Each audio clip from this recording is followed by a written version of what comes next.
So we're going to go ahead and jump into this demonstration that I have for y'all. As you can see, we're going to be using a Revell 1932 Ford Roadster for the demonstration purpose today. So this build already has the base color sprayed on. So I sprayed this with a self-etch Rust-Oleum primer and then a Krylon flat black. So this is all spray paint. You can, of course, use airbrush if you want to, but it's also not necessary. So now that we have this base coat on, we're going to actually start the weathering process. So I do my weathering by sponging on layers of acrylic paint. So we're going to be showing you how to do that today. And just a little bit of background when it comes to weathering.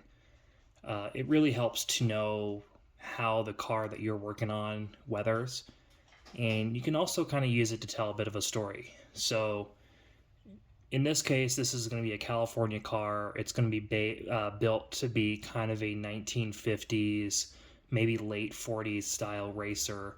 And so again, California car, so it's going to be more patina than rot. So if you're doing an East Coast hot rod Midwestern car, you're going to have a lot more rot along with your patina. But in this case, since it's a dry atmosphere car, it's going to be pretty well preserved. We're not going to have too much actual rot on it, which means we're going to be weathering mostly from the top down, where newer cars and cars from where road salt is an issue, weather from the bottom up.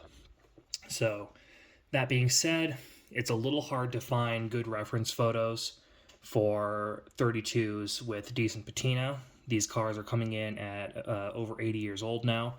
So most of the ones that you do find that have patina on them have been out in the elements for many decades and have just basically gone down to the rust. There's very little color left on them. There are some that do have a good amount of color left, so that's kind of what we're going to be going for here, is I do want a lot of this black showing through. We're just going to mainly have the patina focused on the top ends, like on the cowl, on the deck, and maybe a little bit around the sides. We'll have a little bit up kind of around the wheel arches because this car will not be running fenders. It's going to be a highboy, so you're going to have rock chips coming up and that kind of stuff. But it always helps to have some kind of reference material. You know, it gives you an excuse to go out, walk in the junkyard to kind of learn how cars rust. So that being said, we're going to actually get into the process now. So with the cars that I have found in reference, again, they're older cars, so they have much older patina on them.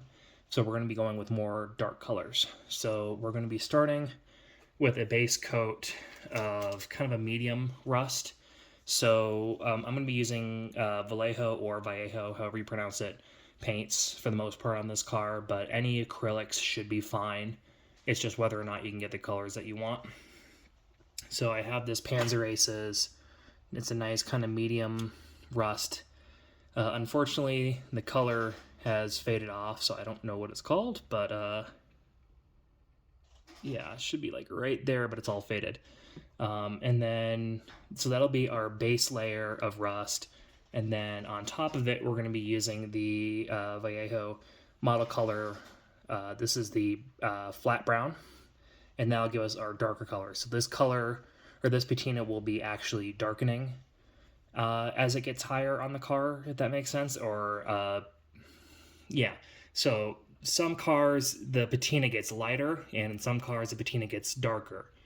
So in this case, it'll be getting darker. And then I'm also going to try something a little bit that could possibly go wrong, is I'm going to be using some Vallejo neutral gray to kind of act as that fading look. So we're going to do a little bit of gray on the outlines of the rust spots, and that'll kind of look like the black is fading into the brown from the patina.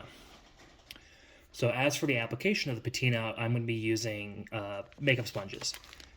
Specifically these foundation sponges that I got at the store. You want something that I found that these white sponges work pretty good. I also tried getting black sponges, but these tend to just soak up the paint and don't really transfer it well. So I don't know if they're a different material, different amount of latex in them. I don't know. Oh, these actually don't have any latex. So maybe that's the difference. Again, I don't know. But these are the sponges I found work. So we're going to be taking one of these foundation sponges and just ripping it into 4 pieces. And then this will give you rough edges, smooth edges, and then a larger surface area for your rust application.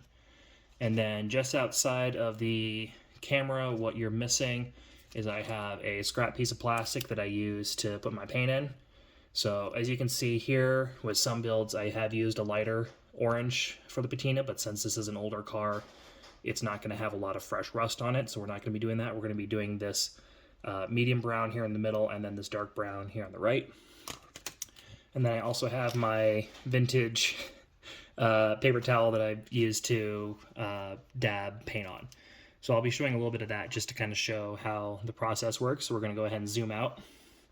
And we're going to try a little bit of the gray, see how that works. Again, I'm not really too sure. I've never used gray for fading on black. What this is representing is that on other cars that I've patinaed, I usually use a slightly lighter color than the base color to kind of act as that middle ground into the fading. So if I had let's say a blue car that I was working on, I would have almost kind of like a sky blue that I would have on the perimeter of the rust, or of the perimeter of the patina, that would kind of act as like the sun is breaking through the paint there. It gets lighter and then it breaks through and gets to the patina.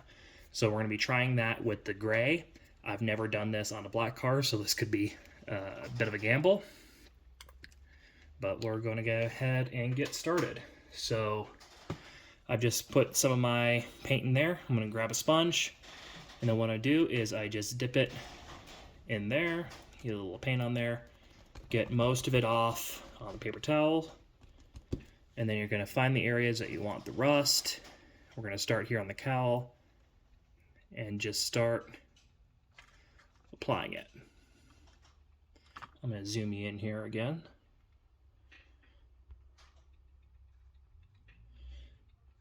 See if we can get a little better light on there. So this is going on very light.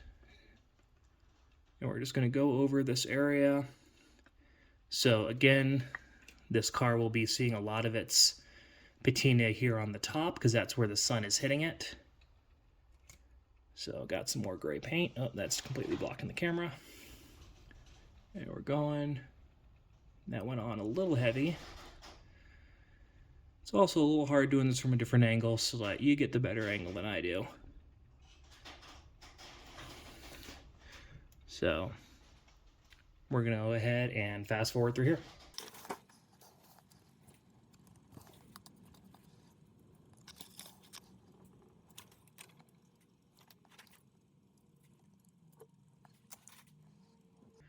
So what I'm doing here is I'm focusing more on raised edges, so using this trim to my advantage, or these body moldings, because that is where you're going to see a lot of the patina come from, is on the higher parts, because those are rub points. They are just more susceptible to the weathering. And one thing you also want to worry about is you'll see repeating patterns. I don't know how well that's showing up, but I have 3 distinct marks right here from the sponge, so you want to try to avoid that.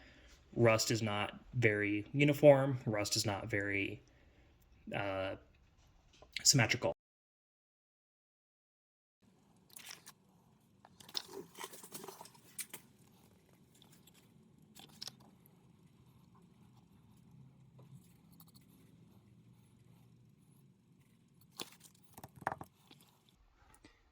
And don't worry too much about your first layer, because most of this is going to get covered up. So if you kind of mess it up like I did here, I went a little heavy and a little heavy there, that will not be as obvious because I'll go in and cover that with some of the other colors.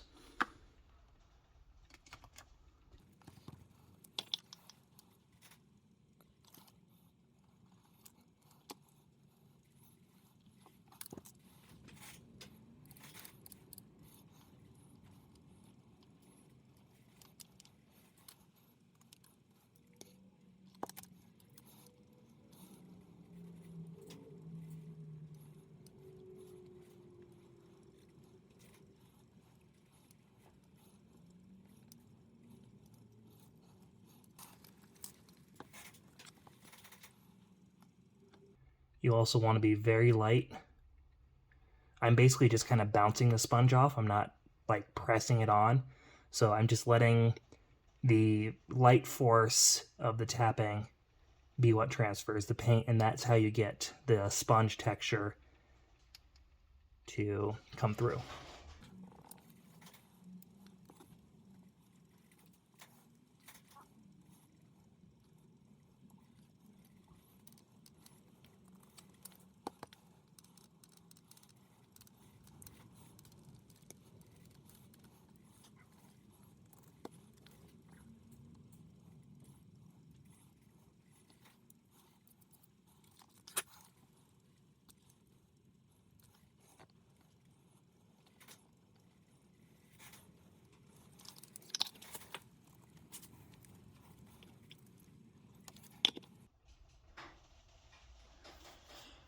Alright, so we're back. So just because of how filming is, I was not really able to get a good angle at what I was doing, which is why I cut out for a bit there.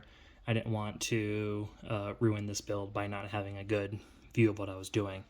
So here is the gray layer that's done. So I'm going to see if I can mess with the lighting a little bit here.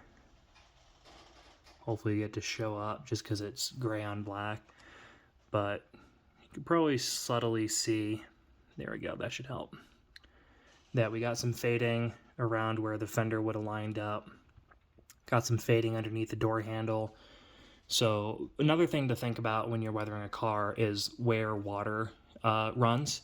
So water can play a huge factor in patina on a car. So think about how, you know, if this car has a roof, the water is going to kind of run off the roof, kind of gather here. So you're going to have a lot of standing water right here, and then it's going to kind of work its way down this side, and then of course down the deck lid. Same with up front, you're going to have water kind of pooling on the top of the cowl, and then it's going to be kind of making its way down the side. So not a lot of movement forward or back, but movement of the water kind of coming down. So you're going to kind of want to think about that as you're applying the patina. So same with door handles. Water is going to kind of drip off the door handles. And another fun one that you could do is if you have a car that's got a fuel door or a gas cap, really rust underneath that, make it look like whoever owned the car was not very careful when they were refilling and had gas kind of pour out as they were taking the nozzle in and out. And that will go ahead and eat away at your paint too.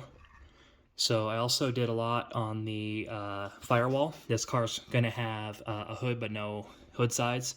So there is going to be a little bit of the elements coming in from the side, not as much from the top, but also I just wanted a little bit of contrast. So I'm probably not going to be adding a ton of patina to the firewall, but I wanted that gray on there to almost act as dry brushing to kind of bring out the details on that firewall.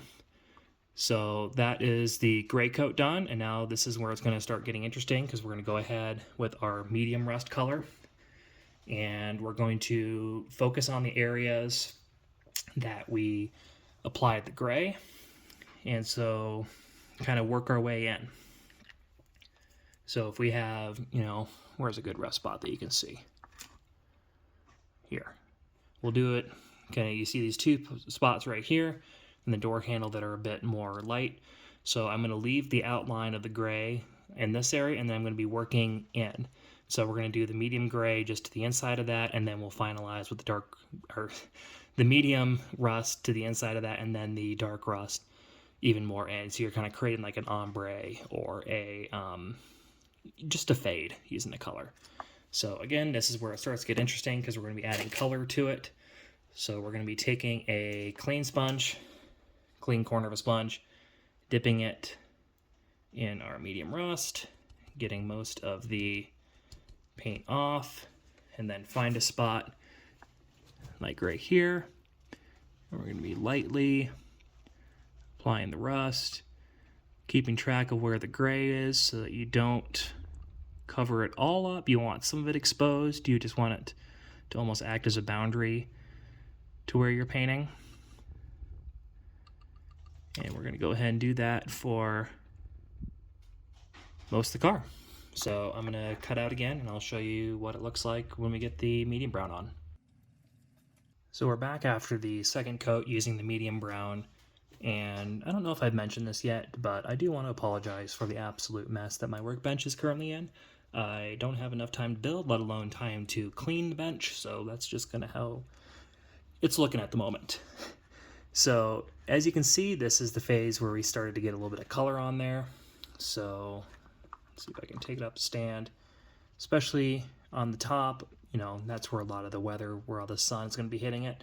So especially on the cowl and the top of the deck lid, that's where the heaviest application of the paint was going to be, and then kind of fades on its way down as it gets lighter. So another thing, I think I mentioned this before, but kind of worth mentioning again, is, you know, patina is not uniform. And so, you know, really try to remember that when you're, you know, if you wanted to do a very symmetrical paint job, that's fine. In my opinion, that's where it starts to get looking a little fake. It's kind of where it goes in like the faux tina kind of look. So one of the instances I did, well, thankfully on this side I had the steering linkage, so I could go a little heavier around there, and that'll break it up. But then on the other side, I decided to do a more rotted out corner panel here. So who knows, maybe this corner was hit by sun a lot harder. Maybe there was a repair there and the paint wasn't as thick, but I decided to do a little bit heavier spot there. May also be to cover up a mistake I did. Maybe. Alleged. Who knows? So that's got a little bit heavier there. And now we're going to go ahead and, just because with the black base coat, this color really pops. It's quite bright. So we're going to go ahead and we're going to dull it down with the flat brown. So this is going to go over top, and I don't know if it was very obvious, but the deck lid is still pretty splotchy. So we're going to make sure we fade that in and blend it all in with the dark brown and get it looking pretty uniform. So the dark brown is going to represent the oldest patina on this car, the oldest rust. So it's going to be mainly, again, on the top. I think I'm going to leave most of the sides untouched when it comes to the dark brown. So we're, again, just going to do it on the top to kind of help blend all that in. And I'll go ahead, do this off camera again, and we'll check in. So that was actually the quickest coat for me. Again, didn't use a whole bunch. I mainly focused on the top of the car, used it to kind of blend that deck lid in, and also used it on the cowl. I did use it a little bit on the rear passenger corner to make that look a little more uniform. So again, this color looks quite different from the other, especially when you're looking at them in a tray. But they blend together really nicely, so it's not going to be a very distinct difference, but it's not something that's going to be obvious, which is what we want, because it is a very natural fade that we're trying to replicate, and it's not going to have a very distinct difference in the shades. We're just trying to give that effect that it is slowly lightening. The black is fading into gray, which is fading into orange, which is kind of finishing off in this brown. And that's the look that we're going for. So I might do a little bit more on the firewall just to make it look a little more blended in. Again, it's going to have a hood on it, like so. So it wouldn't have gotten a ton of weathering, but it's sticking out like a sore thumb right now. So I might do something with that. But other than that, that's pretty much the look we're going for on this car. I'm actually decently happy with how the gray worked, especially in the areas where there's not as much rust. Kind of adds a little bit of that fading look to it and helps kind of break up the flat black. So I'm happy with how the gray looked. And yeah, so I think I'm going to do a little bit with the firewall. And I'm going to go ahead and do the radiator shell and the hood after this. That's all going to be off camera. It's basically the same exact stuff. And then once this whole thing is done, I'll be showing y'all what it looks like. So look forward to that. So here's the finished 32. Have it outside where hopefully the lighting's a little bit better than it was in the shop. And just take a look, see how the rust turned out. The clear coat was able to kind of blend it all together a little bit better. So after 3 coats of the acrylics, I did do a final clear coat over it. I also added the numbers using the same sponging technique and a stencil. And so that's what your rusted out body, or patina body, should look like. So I also have the radiator here. And one thing I wanted to show on here is a new technique I tried where I used brass paint with the sponge to kind of give it the look of a brass radiator where the paint is flaking off. So you could do it for adding brass, you could do it for adding old numbers. So the sponging allows you to do a lot with paint, so hope you guys give it a try.